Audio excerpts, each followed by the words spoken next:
All right, thank you. I would like to call this meeting of the Assembly Committee on Natural Resources to order. Welcome, everyone. Again, please be sure to mute your microphone when you are not speaking in order to minimize background noise. And with that, will the Secretary please call the roll? Assemblywoman Anderson? Here. Assemblywoman Black? Here. Assemblywoman Brown May? Here. Assemblywoman Carlton? Here. Assemblywoman Cohen? Here. Assemblyman Ellison? Present. Assemblywoman Gonzalez? Here. Assemblywoman Hanson?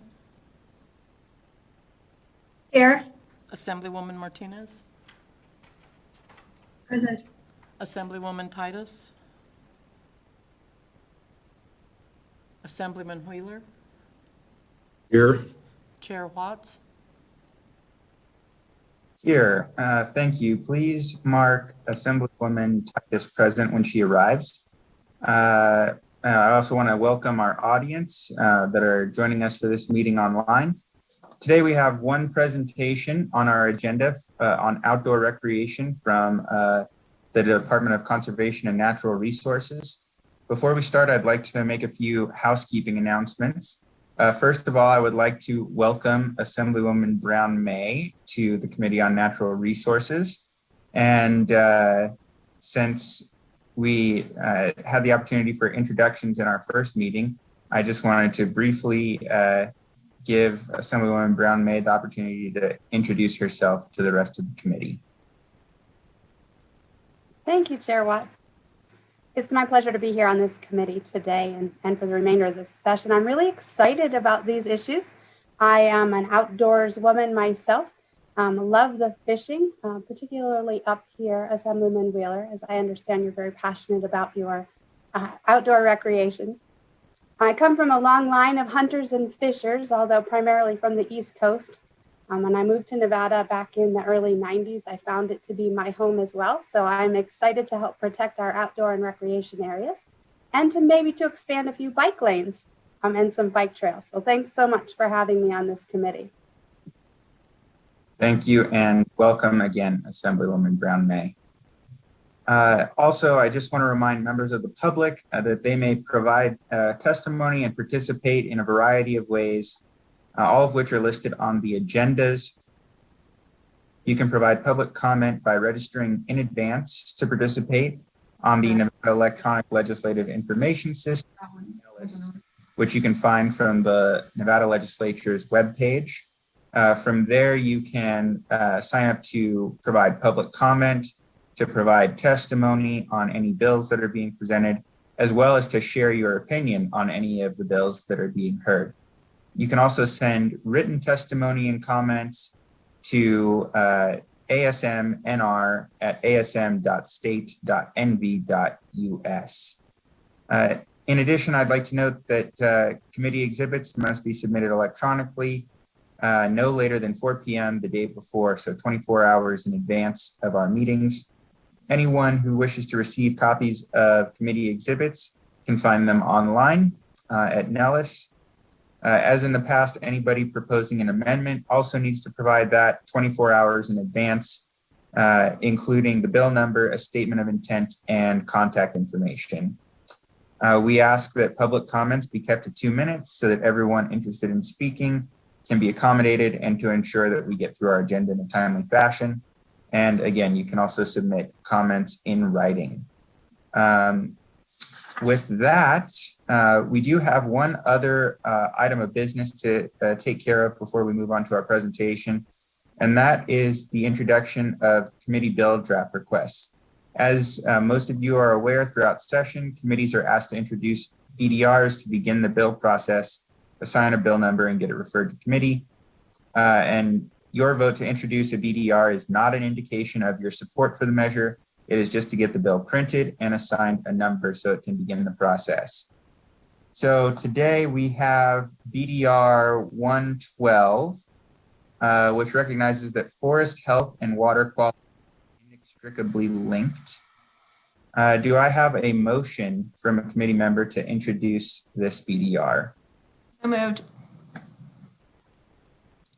Thank you. I have a motion from, I believe that was Vice Chair Cohen. Do I have a second?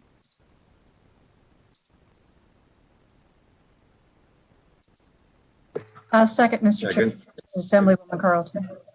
Thank you, Assemblywoman Carlton. And one other housekeeping item, I'll just say it is helpful as we're doing motions if you can give your name along with the motion while we're in this virtual format. Very helpful. So we have a motion from Vice Chair. Is there any discussion? Yes, Mr. Chair.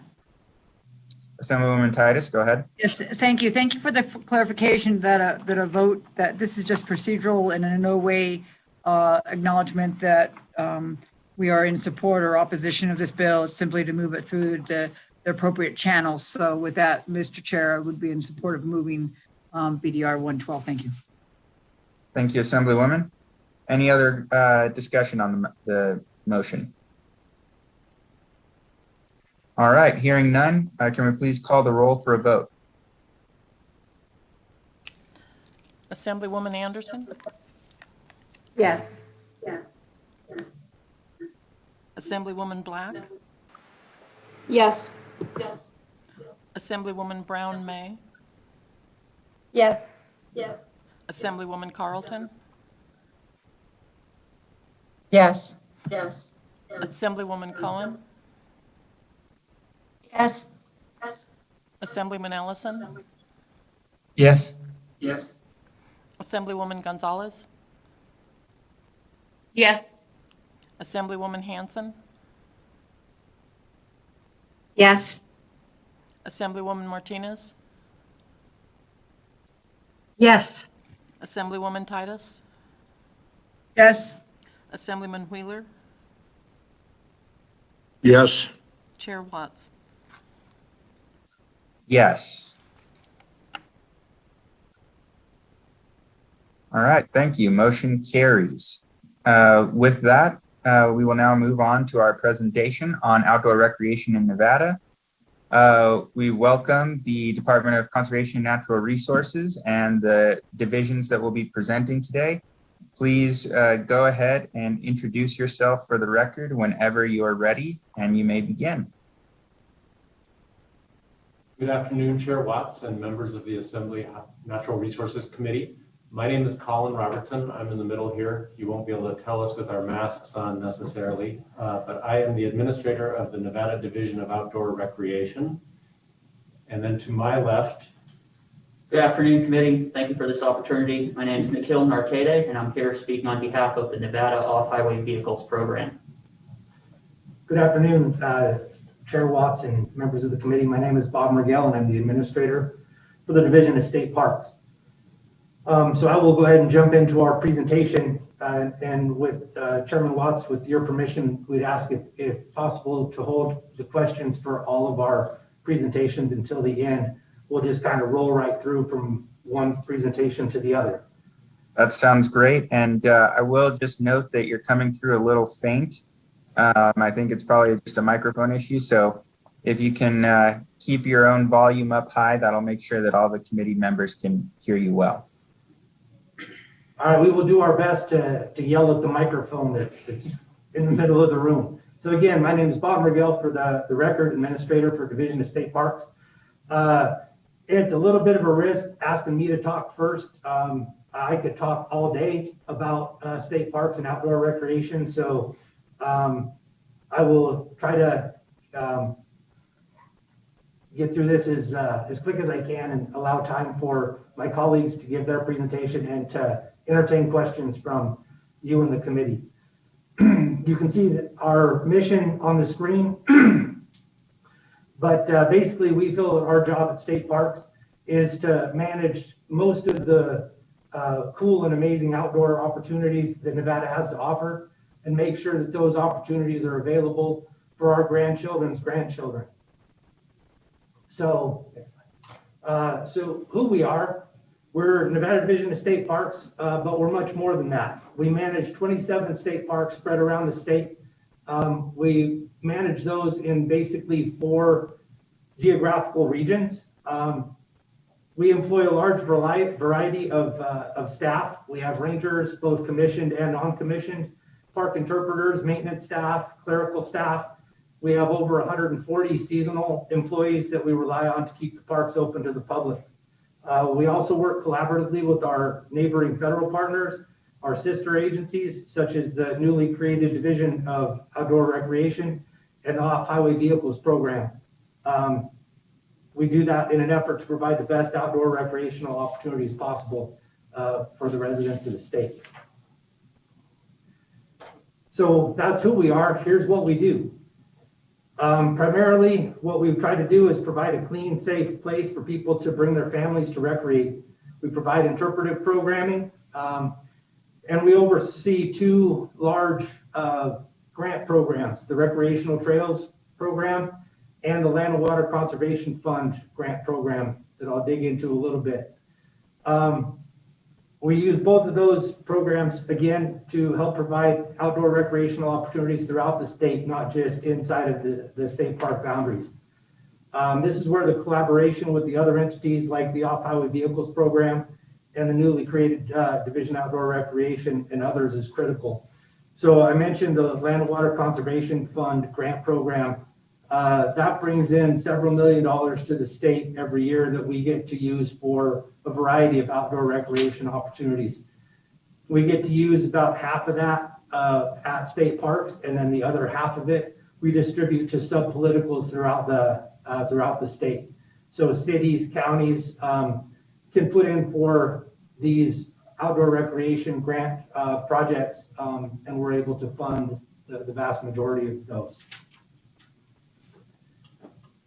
So the other thing that we do is the slide here represents several statewide projects that we've been able to move forward over the last couple of years, and some that we're going to be doing into the future. We're always looking for ways to improve the visitor experience, and as funding allows, to make improvements to our facilities around the state.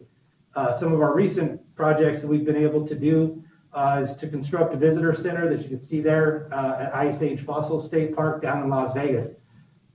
We haven't got the final certificate of occupancy yet, but it's coming here very shortly. We finally actually built the building. Now we're just getting a few last things taken care of so we can actually move in and start putting up the displays that will go inside. So we're super excited. I can't wait to get down and see that, but I haven't got to go inside of it just yet.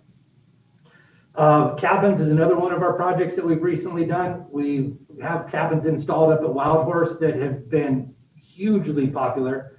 And then we've put some in out at Walker River State Recreation Area. Also, those ones we've not been able to open up to the public just yet.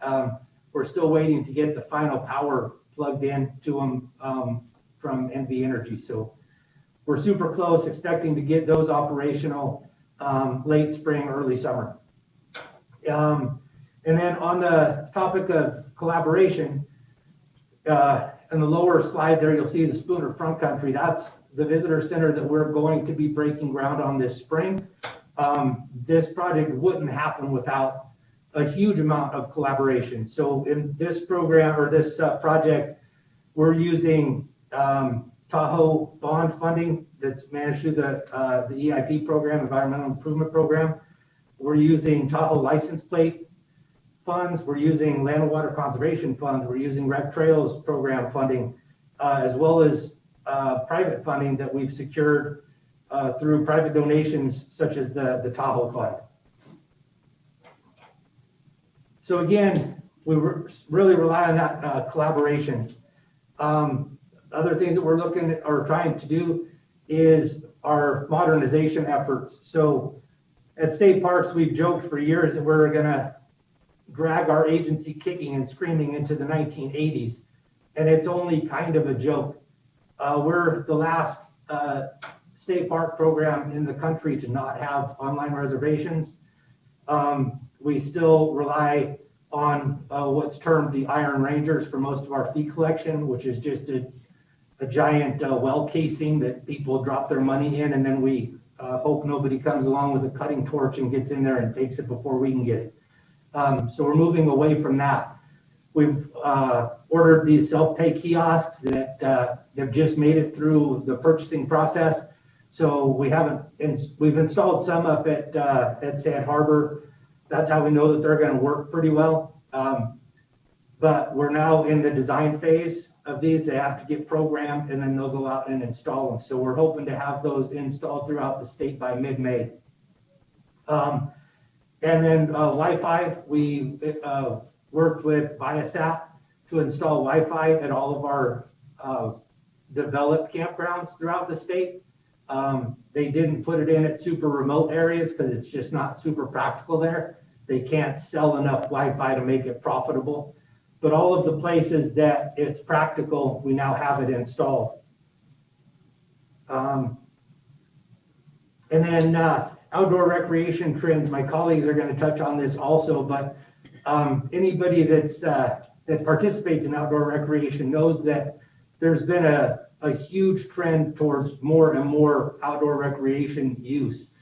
Last year in 2020, COVID threw a wrench into the works for a lot of the outdoor recreation for a short period of time. We had several of our parks closed during the busiest time of spring down south, and then had most of our camping restricted for several months also before we finally opened it up to 50% capacity. Well, so Valley of Fire was closed for almost 3 months during its busiest time of the year. And that's where a lot of our visitation comes from there. It's our one of 2 busiest parks in the state. By the end of the year, our visitation was only down 2.6%, and our camping was up over 41%. People just really want to get outside and recreate.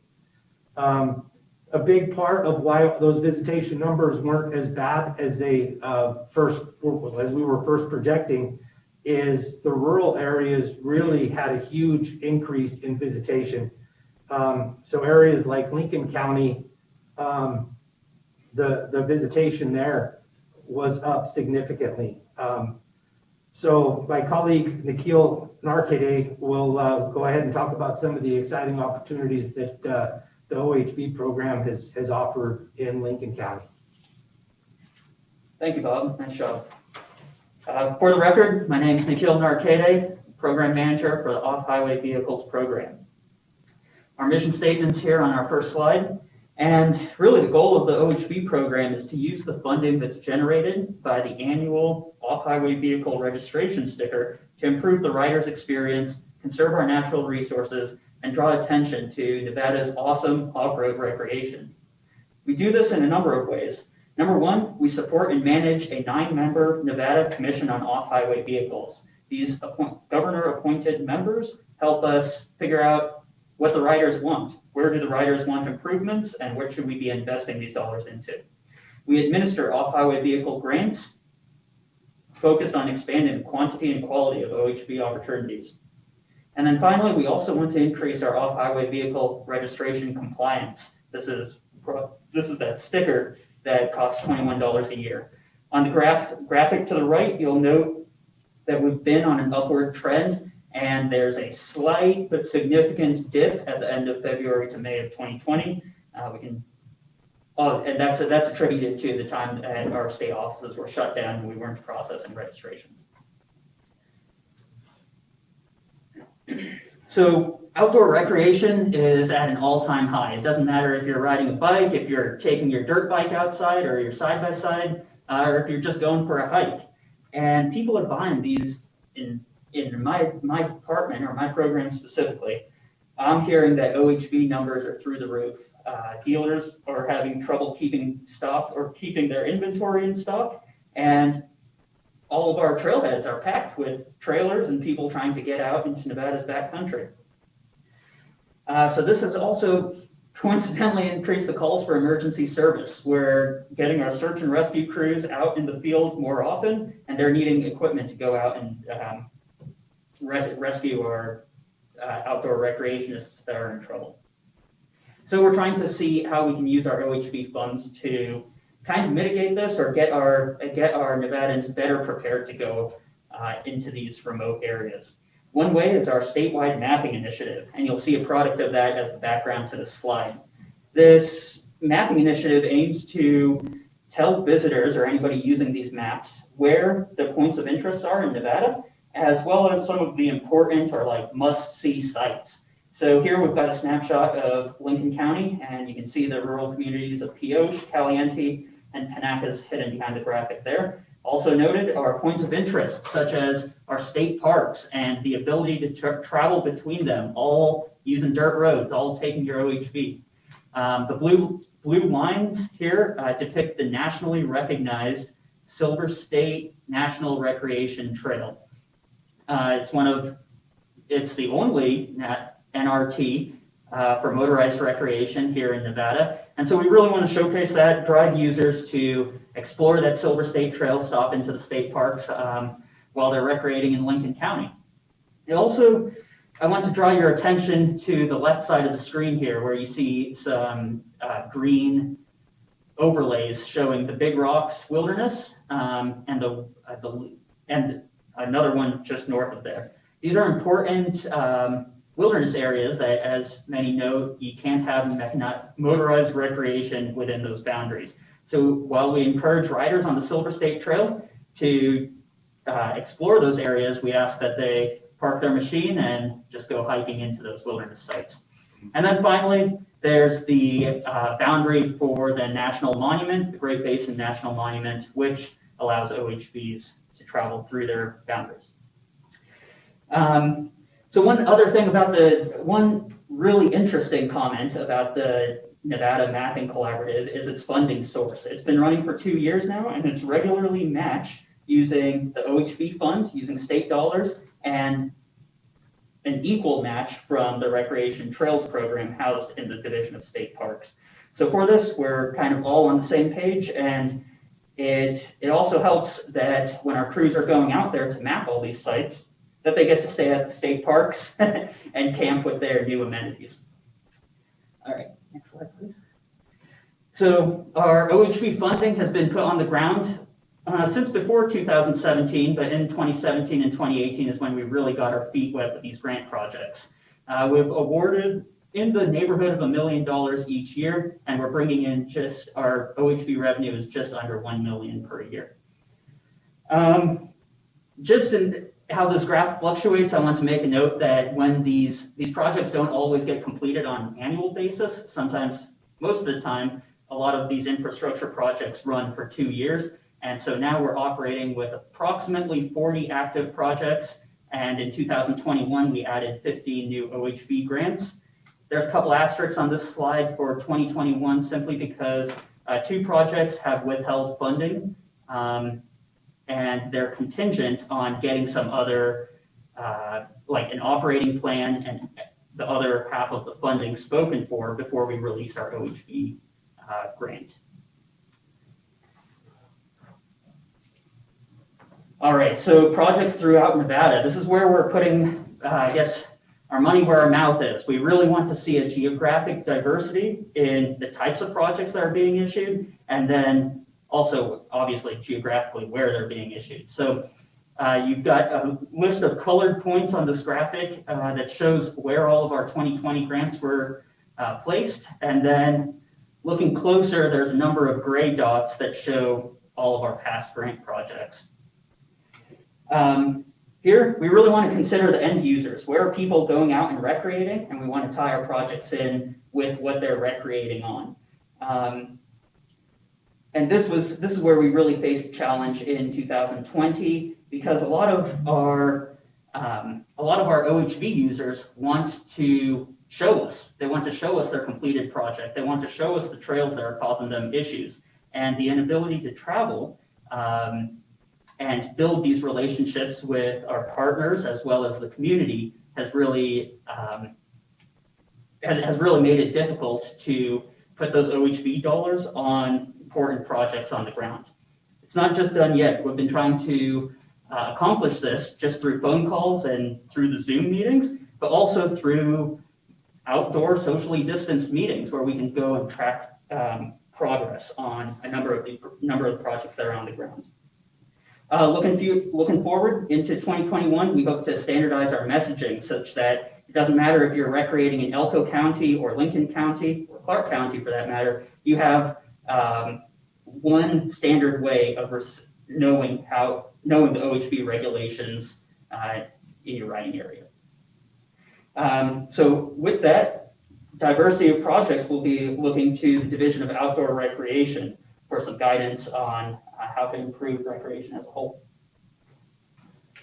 Good afternoon. Again, my name is Colin Robertson. For the record, I am the new administrator of the new Nevada Division of Outdoor Recreation. Chair Watts, can you hear me okay? I can. Please proceed. Great. So we are 3 agencies within the Department of Conservation and Natural Resources working individually and collectively to advance the causes and purposes of outdoor recreation across the state of Nevada. The mission of the Division of Outdoor Recreation is to promote Nevada's outstanding outdoor recreation opportunities and the conservation of its natural environment, grow Nevada's economy through outdoor recreation, and educate the public about responsible recreation and healthy and active lives enriched by the outdoors. I'm going to use my limited time to articulate a little bit about how this mission is enacted. We all know that Nevada has an extraordinary amount and diversity of outdoor recreational opportunities, ranging from world-class mountain biking opportunities in Lincoln County and White Pine County and the Tahoe Basin, to the only national recreation trail in Nevada with the Silver State Off-Highway Vehicle Trail, extraordinary dark sky assets, the Toyabe Crest Trail, and world-class skiing across our 360 plus mountain ranges across the state. But one of the ways that the Division of Outdoor Recreation has engaged at the outset of its creation, is to look to the economic impact of outdoor recreation on Nevada's overall economy. According to the most recent data from the Bureau of Economic Analysis and its outdoor recreation satellite account at the U.S. Department of Commerce, released in November of last year, November of 2020, outdoor recreation in Nevada represented $5.5 billion of economic output, or about 3.1% of the state's overall gross domestic product. This represents growth over 2017, when data revealed Nevada's outdoor recreation economy represented $4.1 billion and 2.8% of the state's GDP. The most recent data, 3.1% of the state's GDP, is important to recognize almost a full percentage point above the national average of all the states in the country. And in 2019 also represented just shy of 60,000 jobs statewide, attributable to outdoor recreation, directly and indirectly. These are interesting and important, although certainly not the only ways of understanding the significance of Nevada's outdoor economy and its growing importance to the state's overall economy. And I put this as a comparison here because outdoor recreation as a whole compares favorably to industries like construction, which represented in 2017 $7.5 billion of gross domestic product in the state. And that's an easier one to get our heads around because we can see the construction happening around the state in the form of heavy equipment and cranes and buildings going up, for example. So it's a good number, and there's certainly wonderful opportunities to expand on that in our state. And with the help of the Governor's Office of Economic Development and nonprofit partners like the Nevada Outdoor Business Coalition, the outdoor economy is now a thread within GOED's Recovery and Stabilization Plan released last month, and moving forward in the next 5-year strategic plan that GOED will be producing. There have been, in the first year of the division's existence, a lot of effort put into developing partnerships and collaborations. I am an agency of one until I'm not, and the work that I'm doing is only possible through the force multiplication effort of partnerships within the Department of Conservation and Natural Resources, like with the Division of State Parks and the Off-Highway Vehicle Program, and the work that we can do individually and collectively to amplify the impact and importance of outdoor recreation in the state. All three of the agencies presenting to you today do work individually and collectively to do that work, often with the help, support, and media platform represented by Travel Nevada, the Nevada Division of Tourism, led by Director Brenda Scolari and chaired by Lieutenant Governor Kate Marshall.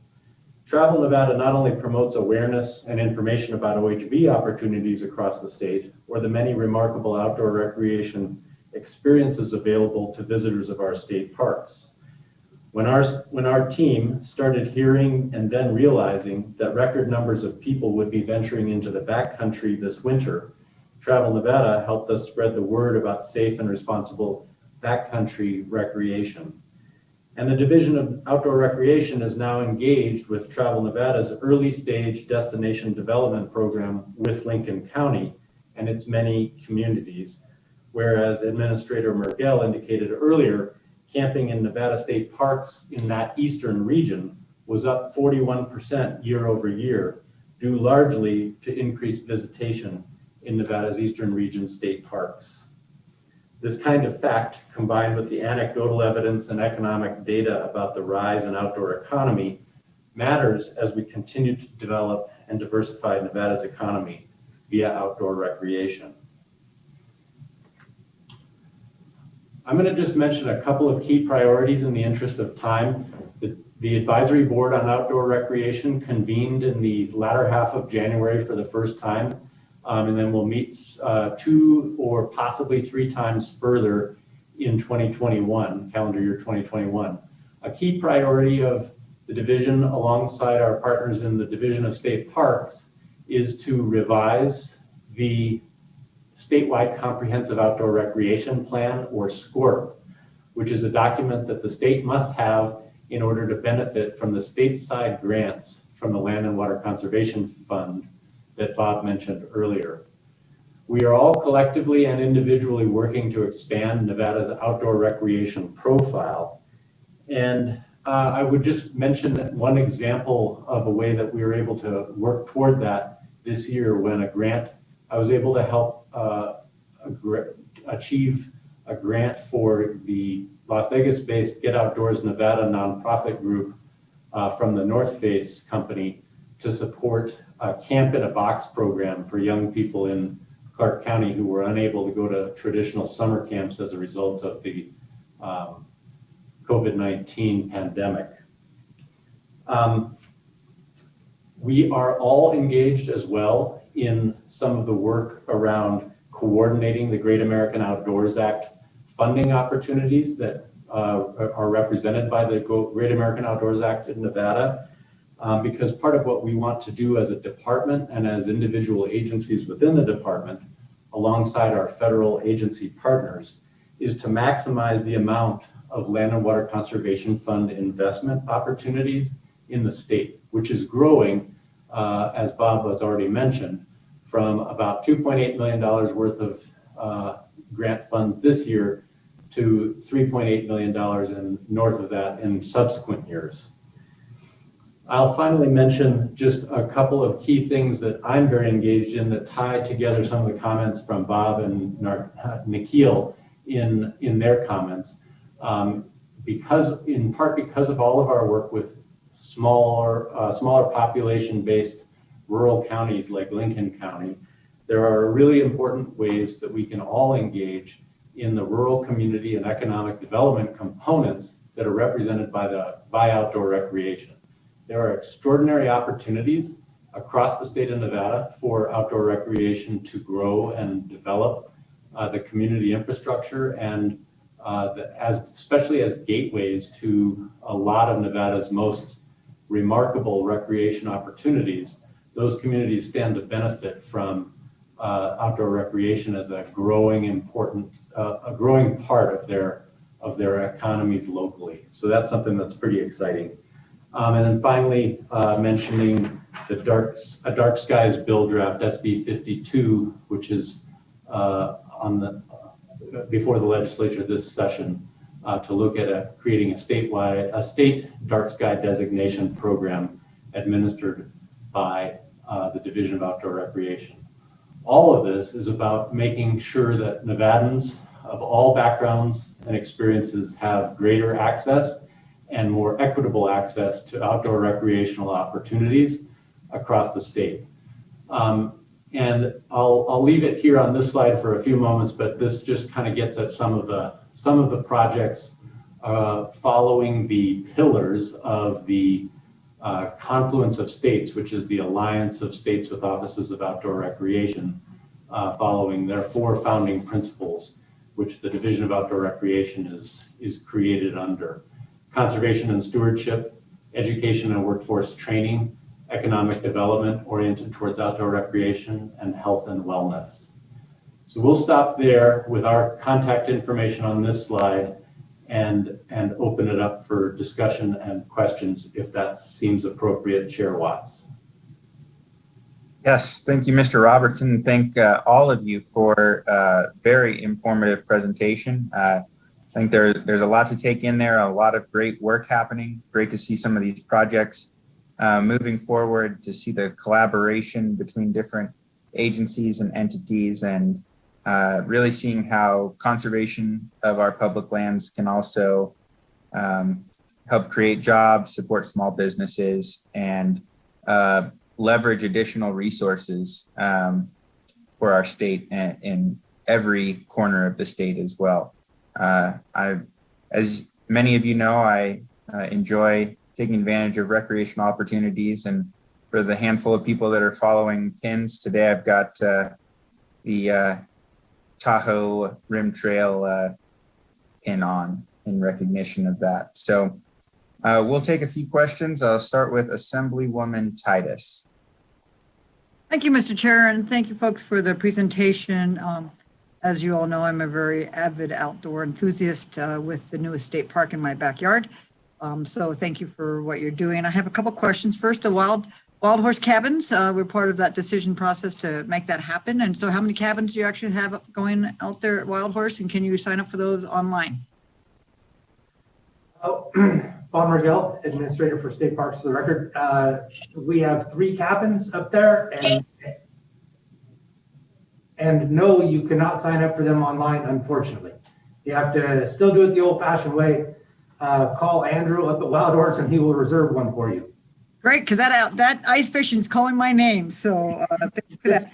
It is calling a lot of people's names, so make that phone call so you can get a cabin. Great. Also in the OHV program, this is my 4th session, and I will tell you, I've worked a couple sessions to remove that program. So just to let you know where I was with that. The argument that was given to initiate that program was a couple of them. First, making sure that folks bought their OHV vehicles in, or for those who don't know, the off-highway vehicles here in Nevada. So it would help our local folks as opposed to going out of state, making sure that people had to get that sticker. Also, the purpose of it was to be able to identify somebody who was abusing the outdoors, going off trails. There was a lot of debate on the different sizes of those stickers so that folks could identify who was abusing the roads or cutting off the road with binoculars and report them. And so there's been lots of debate behind the program. I will tell you, I have learned to appreciate the program, and I am pleased to see what you have done with your program and the awards that have been distributed, the grants that you have used, the collaborative nature of that, and making sure that the off-highway program has been a success, and that you actually in so many ways increase the access, but at the same time helping to prevent some of the damage that is done by folks just running anywhere they want. So I want you to know that I do appreciate what you're doing. My question for you is, and I've reached out before on this, is you mentioned that it's an annual program still. We have 2 off-highway vehicles, a side-by-side and then a traditional 4-wheeler. And it is a bit frustrating that we have to do it annually.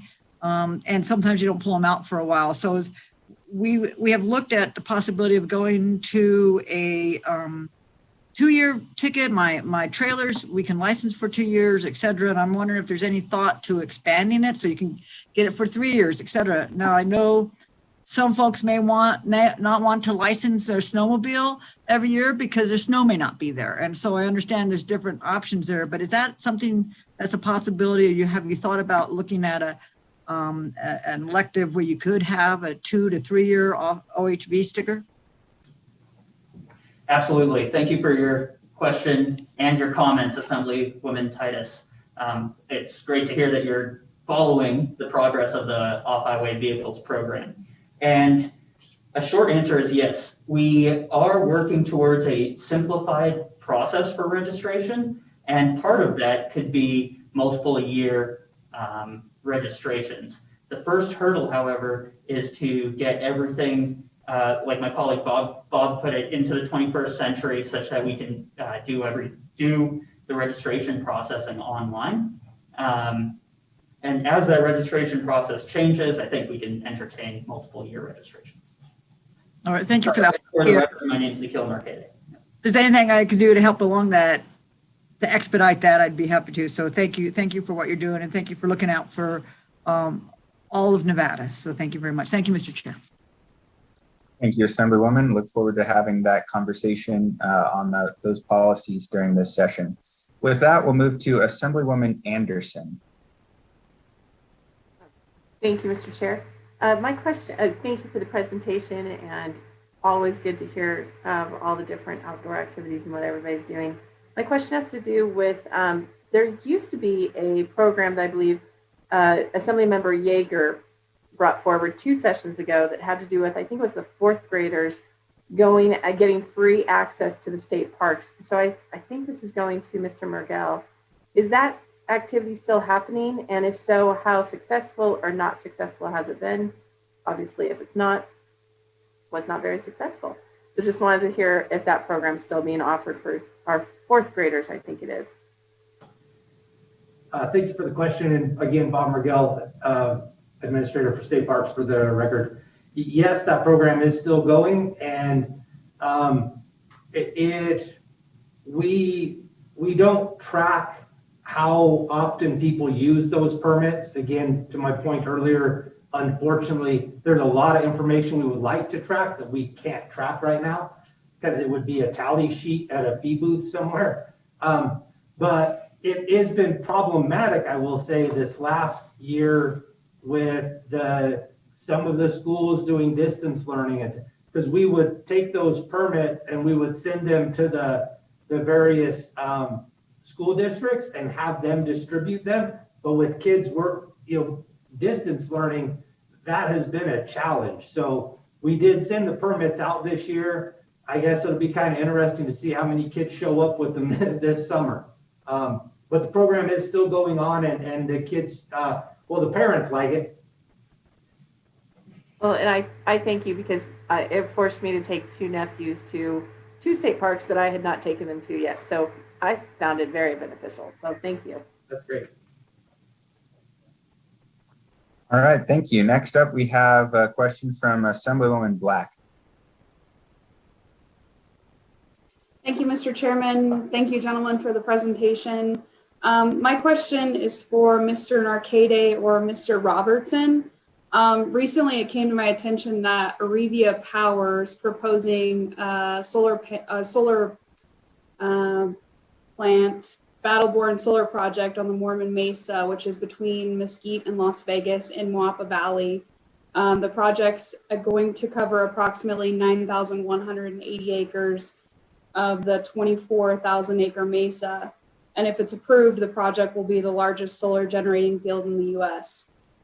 This area is obviously a favorite for our locals in Mesquite, for the Moapa Valley, and it's a huge draw to our communities for OHV off-road tourism, which is huge in that whole area down there and growing all the time. And the plans I've seen for this project leave little room for off-road activities. So I have 2 questions. Has the Department of Outdoor Recreation in Nevada seen this proposal, and will the department weigh in on the proposal?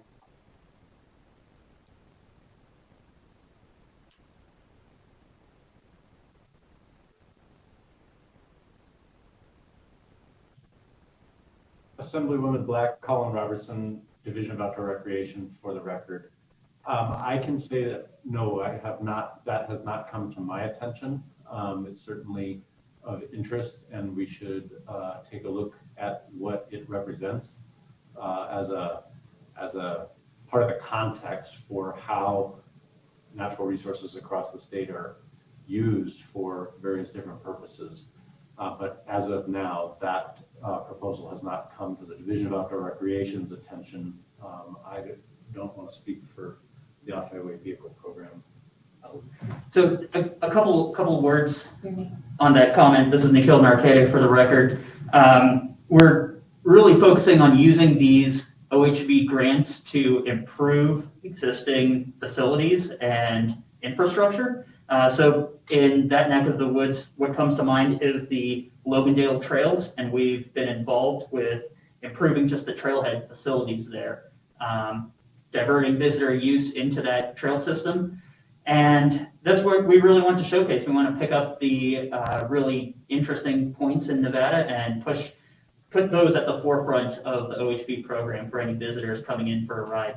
I agree that if this project goes through, the Mormon Mesa trails will be impacted, but there are lots of other riding areas in that same vicinity that are examples of successful projects where OHV funds have been spent. So if I could just make a follow-up comment, this is extremely important to that area, the Moapa Valley, because we already saw that Overton lost their Lake Mead access. And this is an industry that they've pushed forward to try to recoup some of those tourism losses. And I hate to say I'm not satisfied with that response, frankly. I mean, I hate to see those Mormon Mesa trails go away. And so I hope that there is something that we can do to preserve all that up there. Thank you, Assemblywoman Black, and I would just encourage the agencies and the administration to evaluate that project and look at the potential impacts that it may have. With that, we'll move on to Assemblywoman Brown-May. Thank you, Chair Watts. Gentlemen, thank you so much for your very detailed presentation. I learned a lot today, so thank you.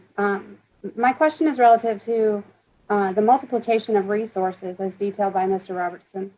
You and I have had an opportunity to work together on the Department of Transportation's Planning and Advisory Committee, and I know that you're working very hard across the state to do just that, to multiply the resources at your hand.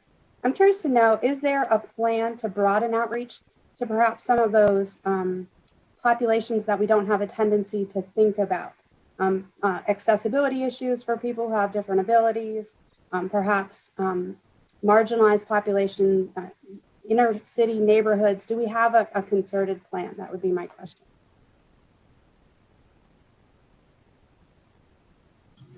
Thank you for the question.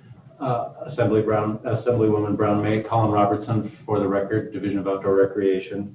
The way I would answer that question is that accessibility and equity are key principles of the Confluence of States, which is the association of states across the country with offices of outdoor recreation. So those are concerns always across all of the founding principles tied to those offices of outdoor recreation that I outlined earlier. There is not at this time there's not a detailed concerted plan for outreach from the State Office of Outdoor Recreation about some of that, but it is something that we are deeply engaged in trying to achieve.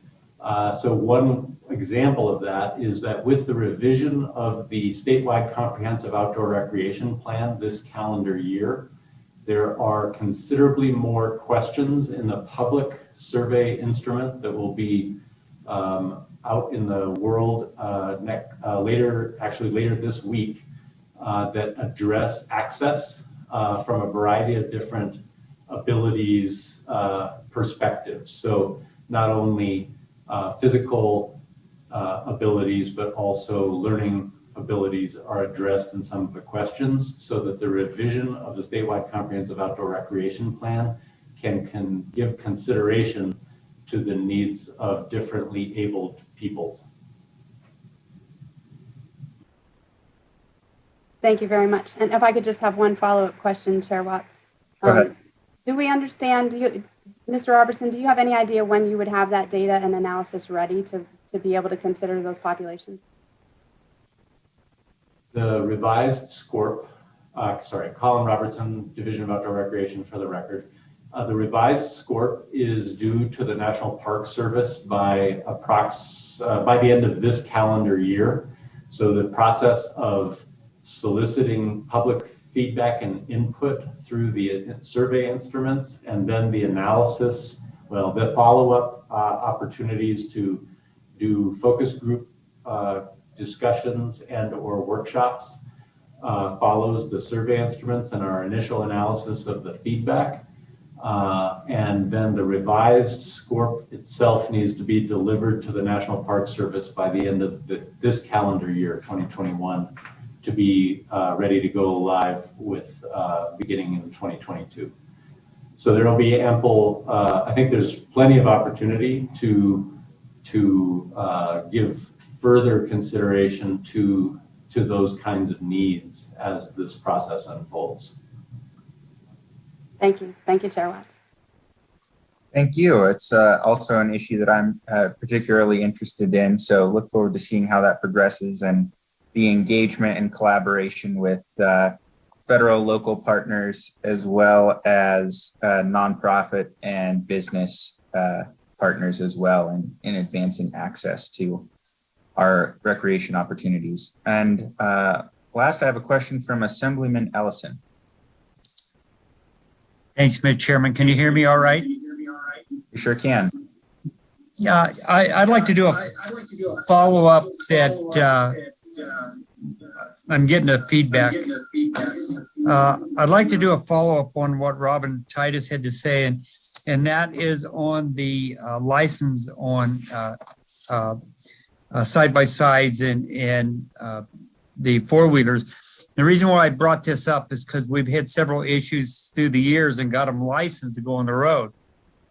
Now the problem we're having is like the businesses are using them strictly for snow removal for their lots. I do. I've got a side-by-side and a four-wheeler and a tractor that I use nothing but snow.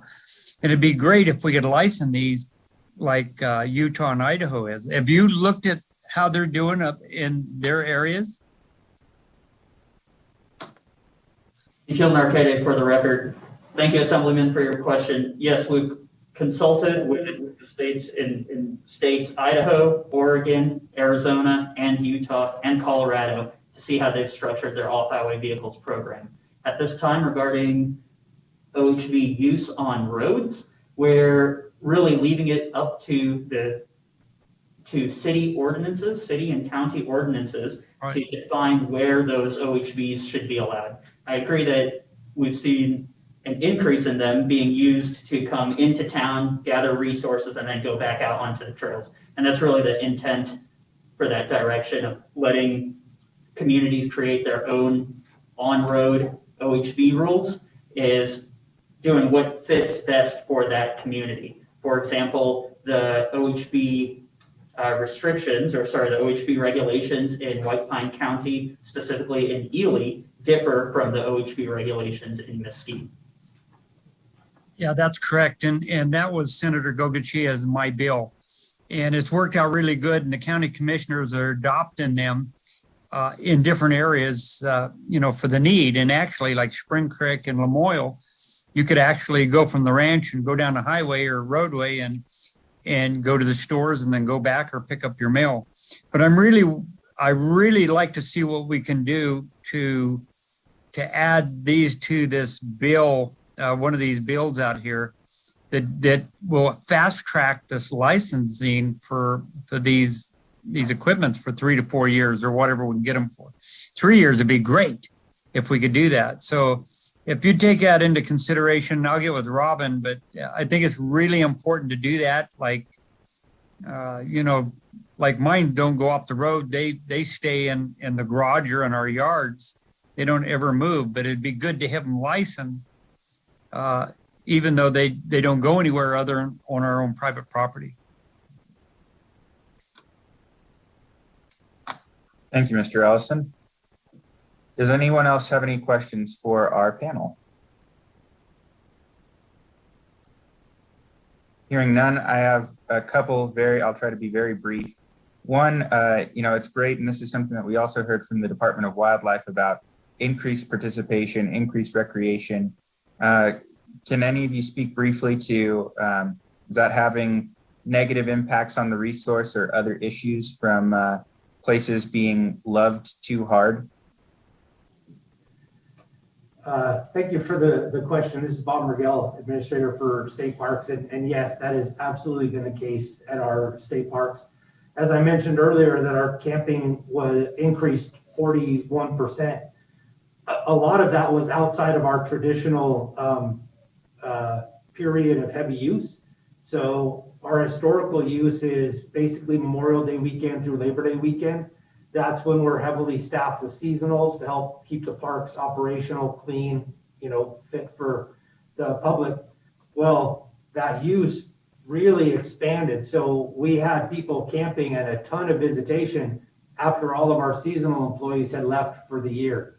So that left a lot of our parks with 1 or 2 permanent personnel trying to do the work of 4 or 5 seasonals. So that has absolutely been an issue for us. Increased cleaning supplies, increased just damage, because when people use stuff, it gets damaged.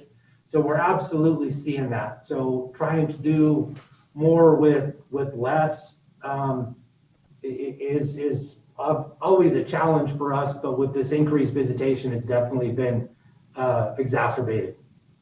Colin Robertson for the record. I would also add that we have all experienced the increase in visitation as a result of the pandemic, and there were huge increases in waste of all kinds left behind at state parks and in on the federal lands managed in Nevada as well.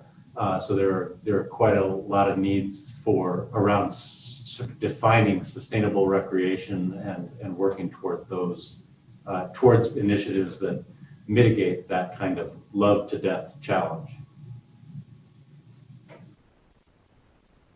Great, thank you. And then one last question around impacts, and that is around climate. And I was just wondering if any of you can speak to the impacts of the climate, especially excessive heat, drought, and wildfire on your operations. And is there any way that you're working to incorporate climate adaptation or resilience into the work that you are all undertaking within your divisions? Colin Robertson, Division of Outdoor Recreation for the record. I can take a pass at this question and say that I was involved in helping contribute to the development of the state climate strategy. And one of the impacts that is potentially very real in Nevada, for example, affects not only agricultural users downstream, but also the rising elevation at which the snowpack is a snowpack and not a dangerous runoff at lower elevations, which will affect winter recreation and in particular the ski and snowplay industries, which are an important thread of the outdoor recreation economy in Nevada. So a future roundtable discussion from the climate initiative led by our colleague, Dr. Kristen Averett at the University of Nevada, Las Vegas, will be addressing that very subject of the impacts of climate on recreational opportunities in the state. The other end is also true, higher degrees of drought and heat in the southern part of the state can have profound impacts on things like rock climbing, for example, in the Red Rock Canyon. Wonderful. Thank you all for that. I think with that, we will close this agenda item. Thank you again for the presentation. Thank you all to all the members for your thoughtful questions. With that, we are going to move to public comment, the last item on our agenda. As a reminder, to provide public comment, you must register online on the legislative website. Registrants will receive a phone number, meeting ID, and instructions for joining the meeting. With that, we'll turn it over to Broadcast Production Services to see if anyone's in the queue and give anyone who is watching a brief moment to dial in. Chair, the public line is open, but there are no callers in the queue at this time. Thank you. We will wait just another minute for anyone that wants to dial in due to the delay.